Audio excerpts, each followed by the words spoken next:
I was 17 the night of my dad's big company party. A banquet hall, all lit up with chandeliers and laughter, crowded with the kind of people who wore suits that didn't come off a rack. They seated me with the staff, the kitchen staff, the people in aprons and polo shirts who'd spent the day prepping hors d'oeuvres and folding napkins into tiny swans. I didn't belong at that table, but then again, I wasn't sure I belonged anywhere that night. My dad was VP of marketing at a tech company that had just been acquired for millions. This party was in his honor, his moment. He looked sharp in his tailored navy suit, surrounded by colleagues shaking his hand, backslapping, praising him like he'd invented the internet himself. He didn't notice where they'd sat me, or if he did, he didn't say anything. I picked.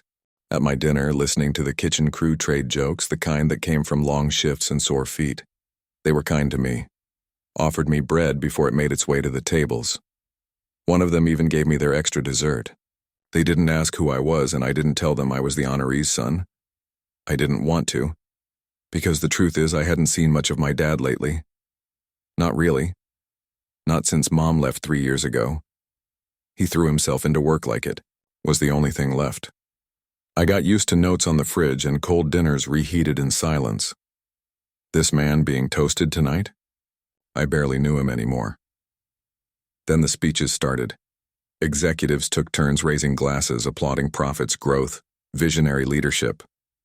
My dad smiled, nodded, said all the right things.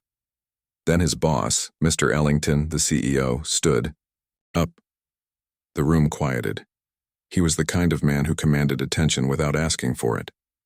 He looked around, glass in hand, and said, "Tonight we're not just celebrating milestones. We're celebrating people." A polite smattering of applause. But then his tone shifted. "I'd like to tell you a story," he said, "about a man in this room who, for the last decade, has not only grown our brand but has done something much harder. He's raised a child, mostly on his own. He never bragged about it. In fact, I didn't even know for years." I felt my heart stop. Mr. Ellington scanned the room. "Where's Liam Caldwell?" Heads turned. I froze. "Liam?" he said again, smiling gently. "You're here, right?" I slowly raised my hand from the staff table. Every eye turned to me. Mr. Ellington nodded. There he is, seated with the staff. That says a lot, doesn't it? I wanted to disappear, melt into my chair. But then he went on. "Your father, David, used to bring you to the office on weekends," Ellington said. "I'd find you sitting quietly in the corner of a meeting room with a book or helping the receptionist file papers. I remember once you asked if you could vacuum the lobby to earn extra lunch money. You must have been 9. A chuckle rippled through the room. My cheeks burned. But what struck me wasn't just your manners or your quiet presence. It was your father. I saw a man juggling conference calls and school drop-offs, project deadlines and parent-teacher meetings. I once found him in the server room tying a science fair model volcano back together with duct tape. He never talked about it, never asked for flexibility. He just did it." The room was silent now.